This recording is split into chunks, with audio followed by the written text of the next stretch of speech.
പിടികിട്ടാപ്പുള്ളിയായി പ്രഖ്യാപിച്ച സുകുമാരക്കുറുപ്പ് കേരളത്തിലെത്തിയെന്നുള്ള ഞെട്ടിക്കുന്ന വാർത്തയാണ് ഈ മണിക്കൂറുകളിൽ പുറത്തു വന്നിട്ടുള്ളത്. തന്റെ മകളുടെ വിവാഹ ചടങ്ങിൽ പങ്കെടുക്കുന്നതിന് വേണ്ടിയാണ് കുറുപ്പ് കേരളത്തിലെത്തിയത്.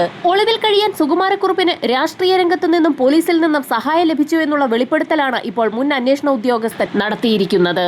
2017 കുറുപ്പ് ഗൾഫ് രാജ്യത്തുണ്ടായിരുന്നു എന്നുള്ള നടുക്കുന്ന വെളിപ്പെടുത്തലുകൾ കൂടി പുറത്തു വന്നിരിക്കുകയാണ്. 1984 ആ രാത്രിയിൽ യഥാർത്ഥത്തിൽ ഇതായിരുന്നു സംഭവിച്ചത്. പുലർച്ചെ ഏകദേശം 4:30 മണിയോടുകൂടി മാവേലിക്കരയിൽ നിന്നും കൊല്ലങ്കടവ് ഭാഗത്തേക്ക് കാറിൽ സഞ്ചരിച്ചു വന്ന യാത്രക്കാർ ഞെട്ടിക്കുന്ന ഒരു കാഴ്ച കണ്ടു.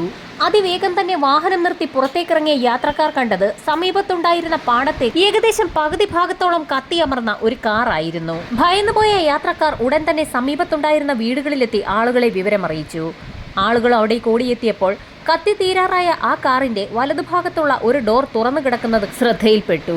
തുറന്നു കിടക്കുന്ന ആ ഡോറിന്റെ ഭാഗത്തേക്ക് നോക്കിയ നാട്ടുകാർ കണ്ടത് തീർത്തും നടുക്കുന്ന ഒരു കാഴ്ചയായിരുന്നു. ഡ്രൈവിംഗ് സീറ്റിലിരുന്ന് ഒരാൾ കത്തിക്കരിയുന്നു. ആ വ്യക്തിയുടെ ശരീരം പൂർണ്ണമായും കത്തിക്കരിഞ്ഞ് കരിക്കട്ട പോലെയായിരുന്നു. നാട്ടുകാർ വിവരമറിയിച്ചതിനെ തുടർന്ന് മാവേലിക്കര പോലീസ് സ്റ്റേഷനിൽ നിന്നും ഒരു സംഘം പോലീസുകാർ സംഭവസ്ഥലത്തേക്കെത്തി. അപ്പോഴേക്കും വിവരമറിഞ്ഞ് ചെങ്ങന്നൂർ ഡിവൈഎസ്പിയും സംഭവസ്ഥലത്തെത്തിയിരുന്നു. ഏകദേശം പകുതിയിൽ കൂടുതൽ ഭാഗവും കത്തിക്കരിഞ്ഞ ആ കാറിന്റെ നമ്പർ പ്ലേറ്റ് അപ്പോഴും ദൃശ്യമായിരുന്നു. പോലീസ് സംഘം ആ കാറിന് ചുറ്റും വിശദമായ ഒരു പരിശോധന തന്നെ നടത്തി.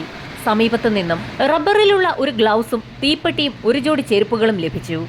ആ ഗ്ലൗസ് വിശദമായി ഒന്ന് പരിശോധിച്ച സമയത്ത് ആ ഗ്ലൗസിൽ പറ്റിപ്പിടിച്ചിരിക്കുന്ന ഒരു രോമവും ഡിവൈഎസ്പിക്ക് ലഭിച്ചു. റോഡിൽ നിന്ന് പൂർണ്ണമായും തെന്നിമാറിയ നിലയിൽ സമീപത്തുള്ള ഒരു പാടത്താണ് വാഹനം കിടക്കുന്നത്. നെൽവയലിന്റെ ഭാഗത്ത് വിശദമായ ഒരു പരിശോധന നടത്തിയതിലൂടെ നെല്ലുകൾ ചവിട്ടിമെതിച്ച് ആരോ നടന്നു പോയതിന്റെ കാൽപ്പാടുകൾ കണ്ടെത്താനായി. അപ്പോഴേക്കും വിവരമറിഞ്ഞ് ആ പ്രദേശമാകെ ആളുകളെ കൊണ്ട് നിറഞ്ഞിരുന്നു. ആ സമയത്താണ് അവിടെ ഓടിക്കൂടിയ നാട്ടുകാരിൽ നിന്നും വളരെ നിർണായകമായ ഒരു വിവരം പോലീസിന് ലഭിക്കുന്നത്. പ്രവാസിയായ സുകുമാരൻ എന്ന വ്യക്തിയുടേതാണ് ആ കാറെന്ന് നാട്ടുകാർ തിരിച്ചറിഞ്ഞു. അതുമാത്രവുമല്ല, അപകടത്തിൽ വാഹനത്തിന് തീപിടിച്ച് സുകുമാരൻ മരണപ്പെട്ടു എന്നുള്ള വാർത്തയും നാടാകെ പരന്നു. പോലീസിന്റെ നിർദ്ദേശപ്രകാരം ഫോറൻസിക് സംഘം സംഭവസ്ഥലത്തേക്ക് എത്തി. ഇൻക്വസ്റ്റ് നടപടികൾ ആരംഭിക്കുന്നതിന്റെ ഇടയിൽ തന്നെ സുകുമാരന്റെ വീട്ടിലേക്ക് 2 പോലീസുകാരെത്തി വിവരം പറഞ്ഞു. ഇൻക്വസ്റ്റ് നടപടികൾ പൂർത്തിയായ ശേഷം പോസ്റ്റ്മോർട്ടം സംഭവ സ്ഥലത്ത് വെച്ച് തന്നെ നടത്തുന്നതിനായി മെഡിക്കൽ കോളേജിൽ നിന്നും ഡോക്ടർമാരടങ്ങുന്ന വിദഗ്ധ സംഘം അവിടേക്ക് എത്തി. പോസ്റ്റ്മോർട്ടം നടത്തുന്നതിനായി ഡിവൈഎസ്പി നൽകിയ അപേക്ഷ കണ്ട് ഡോക്ടർമാർക്കൊരു സംശയം തോന്നി. കാരണം പ്രവാസിയായ സുകുമാരൻ എന്ന് പറയപ്പെടുന്ന ആളിന്റെ ശരീരം പോസ്റ്റ്മോർട്ടം നടത്തണമെന്നായിരുന്നു റിപ്പോർട്ടിലുള്ളത്. ആ വ്യക്തി മരണപ്പെട്ട വ്യക്തി സുകുമാരൻ തന്നെയെന്ന് ഉറപ്പിച്ചു പറയാൻ ഡിവൈഎസ്പിക്ക് സാധിക്കാത്തതിന്റെ കാരണവും ഡോക്ടർമാർ തിരക്കി. അപ്പോഴാണ് ഞെട്ടിക്കുന്ന ഒരു വിവരം പോലീസ് കൈമാറുന്നത്. വാഹനാപകടത്തിൽ സുകുമാരൻ മരണപ്പെട്ട വാർത്ത നാടാകെ പരന്നതും അയാളുടെ വീട്ടിലും ആ വിവരം അറിഞ്ഞിരുന്നു. എന്നാൽ സംഭവം അറിയിക്കുന്നതിനായി അവിടേക്കെത്തിയ പോലീസുകാർ കണ്ടത് ചില ഞെട്ടിക്കുന്ന കാഴ്ചകളായിരുന്നു. ഒരു മരണം നടന്നതുമായി ബന്ധപ്പെട്ടുള്ള യാതൊരു സങ്കടവും ആ വീട്ടിൽ ആർക്കും തന്നെ ഉണ്ടായിരുന്നില്ല. അതുമാത്രവുമല്ല, ആ വീടിന്റെ അടുക്കളയിൽ നിന്നും കോഴിയെ കറിവെക്കുന്നതിന്റെ ഗന്ധവും പരന്നിരുന്നു. ഒരു കാരണവശാലും വീട്ടുടമസ്ഥൻ മരിക്കുന്ന ഒരു സാഹചര്യത്തിൽ വീട്ടുകാർ ഇത്തരത്തിൽ കോഴിക്കറി വെക്കുമോ എന്നുള്ളതായിരുന്നു പോലീസുകാരുടെ സംശയം. അത്തരത്തിലൊരു സംശയം പോലീസിനുള്ളതുകൊണ്ടാണ് പോസ്റ്റ്മോർട്ടം ചെയ്യാനുള്ള അപേക്ഷയിൽ സുകുമാരൻ എന്ന് തോന്നിക്കുന്ന ഒരു വ്യക്തി എന്ന് പോലീസ് രേഖപ്പെടുത്തിയത്.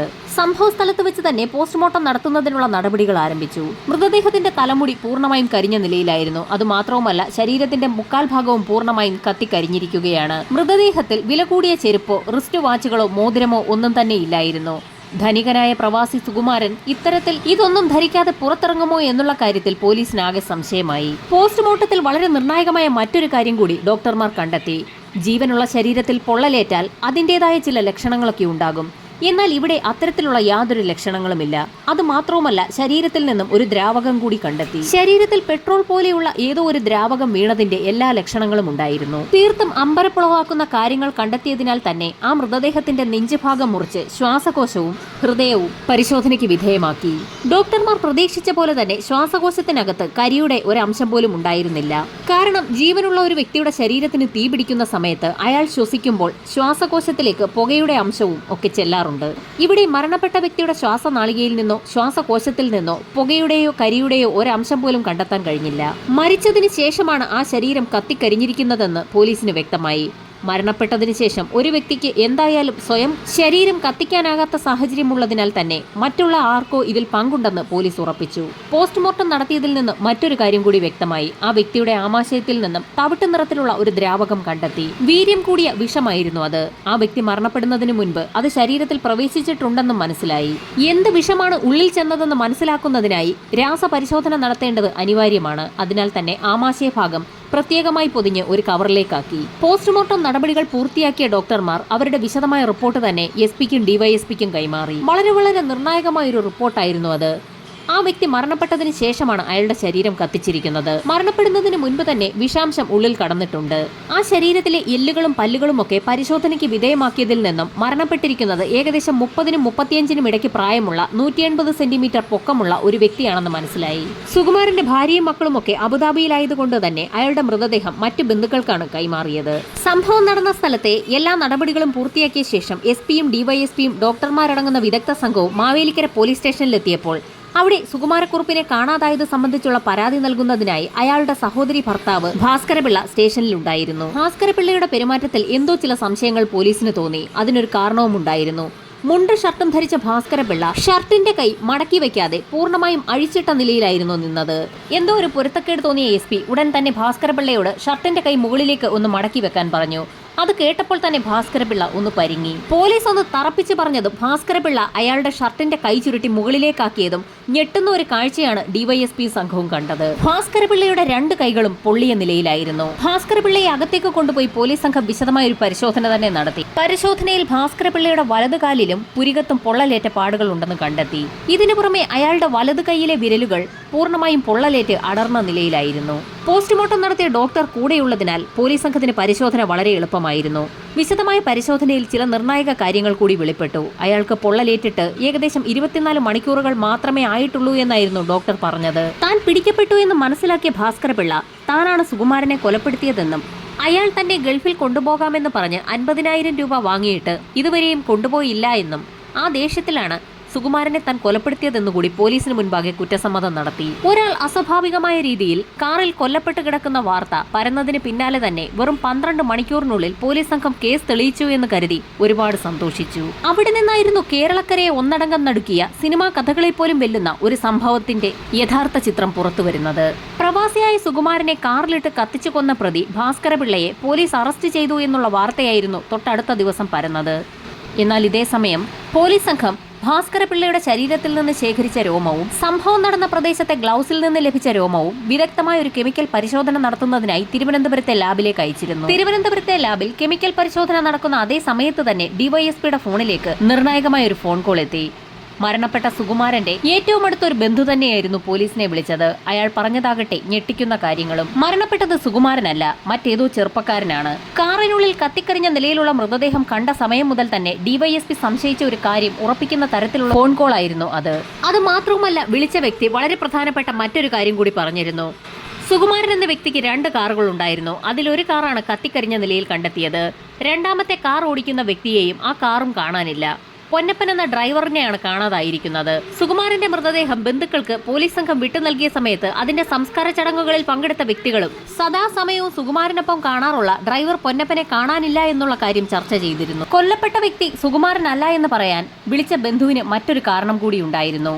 സുകുമാരന്റെ മരണം നടന്ന സമയത്ത് ഡ്രൈവറെ കാണാനില്ല എന്ന് ആളുകൾ പറഞ്ഞുകൊണ്ടിരിക്കുന്ന സമയത്തായിരുന്നു ഡ്രൈവർ പൊന്നപ്പൻ മരണാനന്തര ചടങ്ങ് നടക്കുന്ന ആ സ്ഥലത്തേക്ക് കാറിലെത്തിയത്. ഡ്രൈവർ പൊന്നപ്പൻ തന്നെയാണ് സുകുമാരന്റെ മരണത്തിന് പിന്നിലെന്നുറപ്പിച്ച നാട്ടുകാർ അയാളെ വളയുകയും ഉപദ്രവിക്കാൻ ശ്രമിക്കുകയും ചെയ്തിരുന്നു. ഈ സമയത്ത് പോലീസ് സ്റ്റേഷനിലേക്ക് വിളിച്ച സുകുമാരന്റെ ബന്ധുവായ കാരണവർ എന്ന വ്യക്തി തന്നെ ആ ഡ്രൈവറെ അവിടെ നിന്നും അയാളുടെ വീട്ടിലേക്ക് കൊണ്ടുപോയി വിവരങ്ങൾ വിശദമായി ചോദിച്ചറിഞ്ഞിരുന്നു. ഡ്രൈവർ പൊന്നപ്പൻ പറഞ്ഞതനുസരിച്ച് സംഭവം നടന്ന ദിവസം രാത്രിയിൽ ഡ്രൈവറും സുകുമാരനും കൂടി കാറിൽ വരുന്ന സമയത്തായിരുന്നു അവരുടെ വാഹനം ഒരു ചെറുപ്പക്കാരനെ ഇടിച്ചു വീഴ്ത്തിയത്.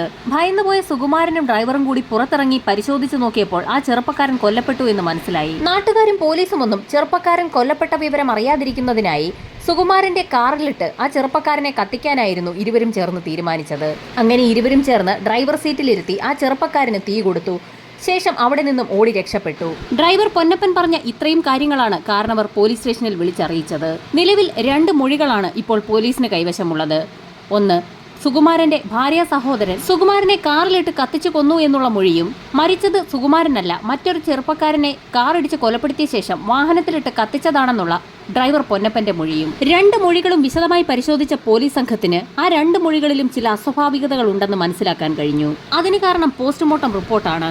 റിപ്പോർട്ട് അനുസരിച്ച് കൊല്ലപ്പെട്ട വ്യക്തിയുടെ ശരീരത്തിൽ ഒരു വാഹനവും ഇടിച്ചതിന്റെ യാതൊരു ലക്ഷണവുമില്ലായിരുന്നു. അതുമാത്രവുമല്ല, അയാളുടെ ശരീരത്തിനുള്ളിൽ നിന്നും വിഷത്തിന്റെ അംശം കണ്ടെത്തിയിട്ടുമുണ്ടായിരുന്നു. ഇതിൽ നിന്നും ഡ്രൈവർ പൊന്നപ്പൻ പറഞ്ഞത് പൂർണ്ണമായും കള്ളമാണെന്ന് പോലീസിന് മനസ്സിലായി. ചെറുപ്പക്കാരന്റെ മൃതദേഹം കാറിലിട്ട് കത്തിച്ച ശേഷം അവിടെ നിന്ന് കടന്നു കളഞ്ഞ സുകുമാരൻ ആലുവയിലുള്ള ഒരു ലോഡ്ജിൽ തങ്ങിയതായുള്ള ഒരു വിവരവും ഡ്രൈവർ പൊന്നപ്പൻ കാരണവരോട് പറഞ്ഞിരുന്നു. ആ വിവരത്തിന്റെ അടിസ്ഥാനത്തിൽ പോലീസ് സംഘം ആലുവയിലുള്ള സകലമാന ലോഡ്ജുകളും കയറിയിറങ്ങി പരിശോധിച്ചെങ്കിലും സുകുമാരന്റെ പൊടി പോലും കണ്ടെത്താനായില്ല. സുകുമാരന്റെ നാട്ടുകാരെയും ബന്ധുക്കളെയും ഒക്കെ വിശദമായി തന്നെ ചോദ്യം ചെയ്യാൻ പോലീസ് തീരുമാനിച്ചു. ചോദ്യം ചെയ്യലിൽ ചില നിർണായക വിവരങ്ങൾ കൂടി പോലീസിന് ലഭിച്ചു.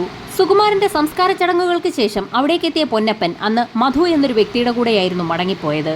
മധു എന്ന വ്യക്തിയെ കേന്ദ്രീകരിച്ച് പോലീസ് നടത്തിയ അന്വേഷണത്തിൽ ആലപ്പുഴ മെഡിക്കൽ കോളേജിലെ ലാബ് അസിസ്റ്റന്റ് കൂടിയായ മധു സുകുമാരൻ പുതിയതായി നിർമ്മിക്കുന്ന വീടിന്റെ മേൽനോട്ടം നടത്തുന്ന വ്യക്തി കൂടിയാണെന്ന് കണ്ടെത്തി. മധുവിനെ കേന്ദ്രീകരിച്ച് അന്വേഷണം നടത്തിയ പോലീസുകാർക്ക് മറ്റ് ചില നിർണായക വിവരങ്ങൾ കൂടി ലഭിച്ചു. ആലപ്പുഴ ഇരുമ്പുപാലത്തിന് സമീപത്തുള്ള പോസ്റ്റ് ഓഫീസിൽ നിന്ന് ഡ്രൈവർ പൊന്നപ്പൻ അബുദാബിയിലുള്ള സുകുമാരന്റെ ഭാര്യ സരസമ്മയ്ക്ക് ഒരു കത്ത് അയച്ചിട്ടുണ്ട്. അതിലെ മാറ്ററും പോസ്റ്റ് ഓഫീസ് അധികൃതർ പോലീസിന് കൈമാറി. സുകുമാരക്കുറുപ്പ് എന്നറിയപ്പെടുന്ന സുകുമാരൻ മരിച്ചുവെന്നും ഉടൻ മടങ്ങി വരണമെന്നുമായിരുന്നു അതിലെ വാചകം. ഇതോടൊപ്പം തന്നെ സമീപത്തുണ്ടായിരുന്ന ബൂത്തിൽ നിന്നും ഡ്രൈവർ പൊന്നപ്പൻ ആലുവയിലെ ഒരു ലോഡ്ജിലേക്ക് വിളിച്ചിട്ടുണ്ടെന്നും കണ്ടെത്തി.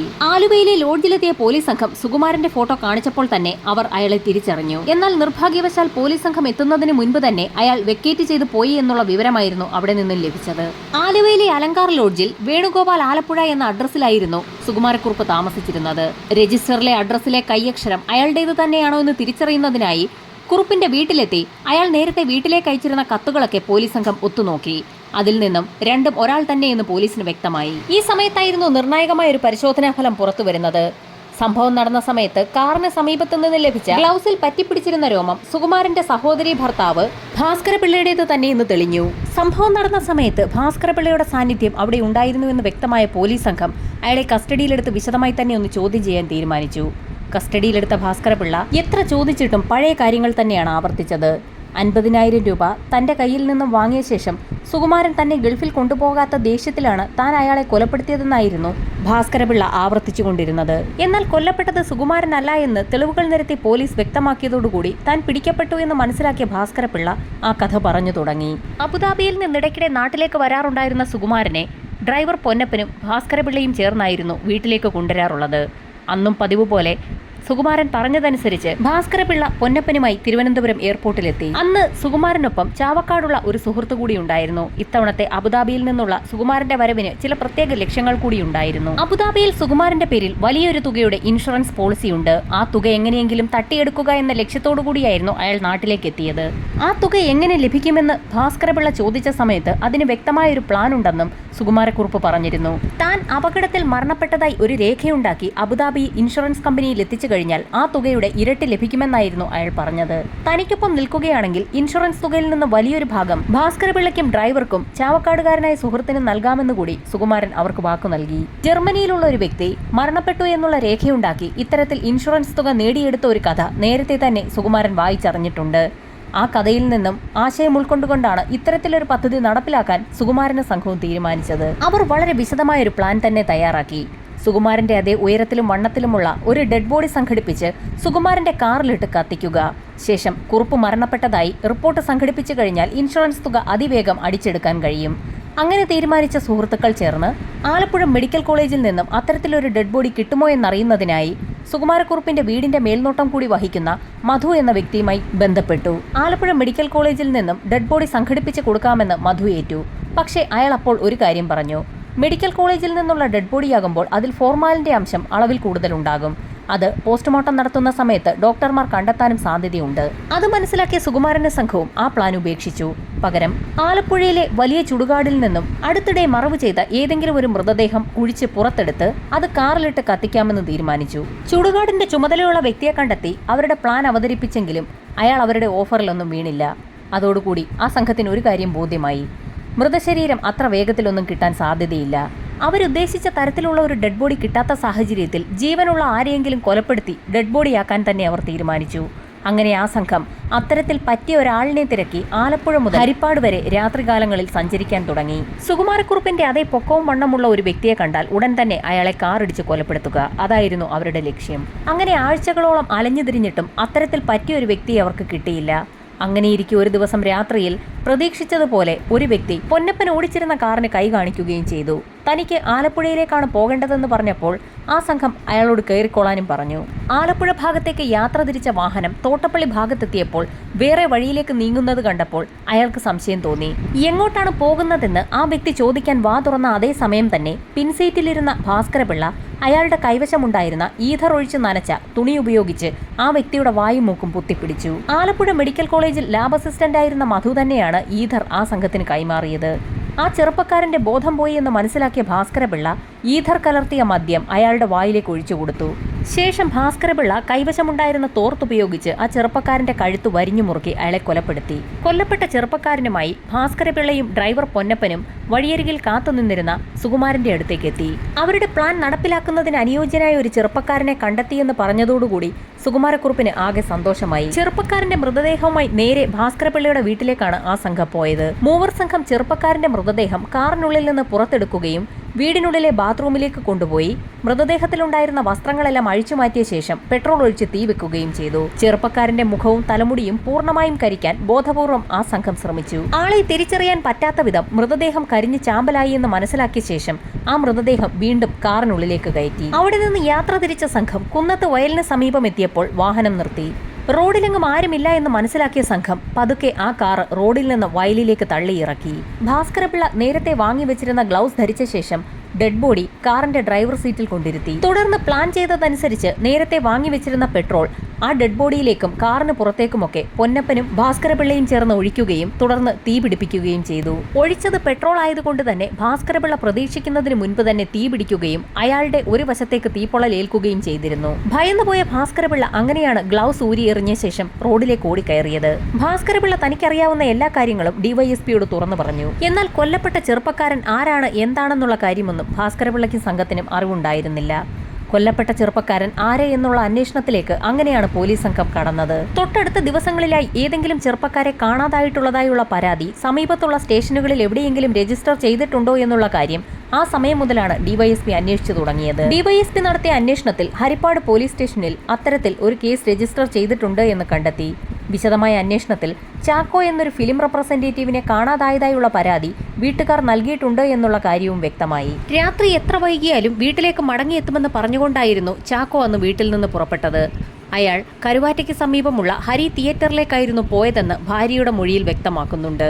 പോലീസ് കസ്റ്റഡിയിലുള്ള ഭാസ്കരപിള്ളയുടെ മൊഴിയനുസരിച്ച് കരുവാറ്റയിലെ ഹരി തിയേറ്ററിന് സമീപത്ത് നിന്നിരുന്ന ചെറുപ്പക്കാരനെയായിരുന്നു അവർ അന്ന് കാറിൽ കയറ്റിയത്. ഇതിൽ നിന്നും കൊല്ലപ്പെട്ടത് ചാക്കോ തന്നെയാണെന്ന് പോലീസ് നിഗമനത്തിലെത്തി. കൊല്ലപ്പെട്ടത് ചാക്കോ തന്നെയാണോ എന്ന് ഉറപ്പിക്കുന്നതിനായി സുകുമാരക്കുറുപ്പിന്റെ വീട്ടുവളപ്പിൽ അന്ന് അടക്കം ചെയ്ത അയാളുടെ മൃതദേഹം പുറത്തെടുത്ത് വീണ്ടും പരിശോധിക്കേണ്ടി വരുമെന്ന് തന്നെ പോലീസ് തീരുമാനിച്ചു. ഇതേസമയം തന്നെ ഡിവൈഎസ്പിയുടെ നേതൃത്വത്തിൽ ഒരു സംഘം പോലീസുകാർ അന്ന് അബുദാബിയിൽ നിന്നും മടങ്ങിയെത്തിയ സമയത്ത് സുകുമാരക്കുറുപ്പിനൊപ്പം ഉണ്ടായിരുന്ന ചാവക്കാടുകാരനായ ഷാഹു എന്ന വ്യക്തിയെക്കുറിച്ചുള്ള അന്വേഷണവും ഊർജിതമാക്കി. തിരുവനന്തപുരം എയർപോർട്ടിലെത്തി പോലീസ് സംഘം നടത്തിയ പരിശോധനയിൽ ഷാഹുവിന്റെ വീട്ടഡ്രസ് കണ്ടെത്തുകയും പോലീസ് സംഘം ചാവക്കാടുള്ള അയാളുടെ വീട്ടിലേക്ക് എത്തുകയും ചെയ്തു. അക്ഷരാഭ്യാസമില്ലാത്ത ഷാഹു പത്രത്തിൽ വന്ന വാർത്തകളും സുകുമാരക്കുറുപ്പിന്റെ മരണനാടകം പൊളിഞ്ഞ കാര്യവും ഒന്നും അറിഞ്ഞിരുന്നില്ല. ഇൻഷുറൻസ് കമ്പനിയിൽ നിന്ന് വലിയൊരു തുക ലഭിക്കുമ്പോൾ അതിന്റെ ഒരു ഭാഗം കിട്ടുമെന്നുള്ള പ്രതീക്ഷയിലായിരുന്നു ഷാഹുവും എല്ലാത്തിനും കൂട്ടുനിന്നത്. അയാൾക്കറിയാവുന്ന എല്ലാ കാര്യങ്ങളും പോലീസിനോട് തുറന്നു പറഞ്ഞു. തൊട്ടടുത്ത ദിവസം തന്നെ വലിയൊരു പോലീസ് സന്നാഹത്തോടുകൂടി സുകുമാരക്കുറുപ്പിന്റേതെന്ന് പറഞ്ഞ് അടക്കം ചെയ്ത മൃതദേഹം പുറത്തെടുത്ത് പരിശോധിക്കുന്നതിനുള്ള നടപടി ആരംഭിച്ചു. വിവരമറിഞ്ഞ് ആ പ്രദേശമാകെ ആളുകളെ കൊണ്ട് നിറഞ്ഞിരുന്നു. ആ ബോഡി കുഴിച്ചെടുത്തപ്പോൾ അവശേഷിച്ചിരുന്നത് തലയോടും വലത് കാൽപാദത്തിലെ എല്ലുകളും മാത്രമായിരുന്നു. സൂപ്പർ ഇമ്പോസിഷൻ നടത്തി കൊല്ലപ്പെട്ടത് ചാക്കോ തന്നെയെന്ന് തെളിയിച്ചു. ചാക്കോയുടെ വീട്ടിലെത്തി അയാളുടെ ചെരുപ്പ് സംഘടിപ്പിച്ച പോലീസ് സംഘം വലത് കാൽപാദത്തിൽ ധരിപ്പിച്ചപ്പോൾ അത് ചാക്കോയുടേതെന്ന് തന്നെ തെളിഞ്ഞു. ഭാസ്കരപിള്ളയും ഷാഹുവും കസ്റ്റഡിയിലായതോടുകൂടി സുകുമാരനും ഡ്രൈവർ പൊന്നപ്പനും വേണ്ടി പോലീസ് സംഘം വലവിരിച്ചു. അങ്ങനെയിരിക്കെ ഒരു ദിവസം സുകുമാരക്കുറുപ്പ് തന്റെ ഒരു ബന്ധുവിന്റെ വീട്ടിലെത്തിയെന്നറിഞ്ഞ പോലീസ് സംഘം അവിടേക്ക് എത്തിയെങ്കിലും അയാൾ അവിടെ നിന്ന് കടന്നു കളഞ്ഞിരുന്നു. ഏതാനും ദിവസത്തെ തിരച്ചിലുകൾക്ക് ശേഷം ആലപ്പുഴ മുഹമ്മയിൽ വെച്ച് ഡ്രൈവർ പൊന്നപ്പൻ പോലീസ് പിടിയിലായി. പൊന്നപ്പനെ പിടികൂടുമ്പോൾ അയാളുടെ മുഖത്തും പൊള്ളലേറ്റ പാടുകൾ ഉണ്ടായിരുന്നു. ഭാസ്കരപിള്ളയും ഷാഹുവും പോലീസ് പിടിയിലാകുന്ന സമയത്ത് സുകുമാരനും ഡ്രൈവർ പൊന്നപ്പനും ഭൂട്ടാനിലുള്ള ഒരു സുഹൃത്തിന്റെ വീട്ടിൽ ഒളിച്ചു കഴിയുകയായിരുന്നു. അവിടെ നിന്നാണ് കേരളക്കരയെ ഞെട്ടിച്ച സുകുമാരക്കുറുപ്പും പോലീസും തമ്മിലുള്ള വേട്ട യഥാർത്ഥത്തിൽ ആരംഭിക്കുന്നത്. സുകുമാരക്കുറുപ്പിനെ പല സ്ഥലത്ത് വെച്ചും കണ്ടതായി പലരും റിപ്പോർട്ട് ചെയ്യുന്ന സമയത്തൊക്കെ പോലീസ് സംഘം അവിടേക്ക് പാഞ്ഞെത്താറുണ്ടെങ്കിലും അവിടെ നിന്നൊക്കെ സുകുമാരക്കുറുപ്പ് അപ്രത്യക്ഷമാകുമായിരുന്നു. ഒടുവിൽ കുറുപ്പിനെ പിടികിട്ടാ പുള്ളിയാക്കി പ്രഖ്യാപിച്ചുകൊണ്ട് പോലീസ് കേസ് പൂർത്തിയാക്കി കോടതിയിലെത്തിച്ചു. സുകുമാരക്കുറുപ്പും ഭാര്യയും ഭാസ്കരപിള്ളയും അയാളുടെ ഭാര്യയും പൊന്നപ്പനും ഷാഹുവുമൊക്കെ കേസിലെ പ്രതികളായി. കുറ്റകൃത്യത്തിൽ നേരിട്ട് പങ്കില്ലാത്തതുകൊണ്ട് ഷാഹുവിനെ കോടതി മാപ്പുസാക്ഷിയാക്കി. ഭാസ്കരപിള്ളയുടെയും സുകുമാരന്റെയും ഭാര്യമാരെ വെറുതെ വിട്ട കോടതി ഭാസ്കരപിള്ളയ്ക്കും ഡ്രൈവർ പൊന്നപ്പനും ജീവപര്യന്തം തടവ് ശിക്ഷ വിധിച്ചു.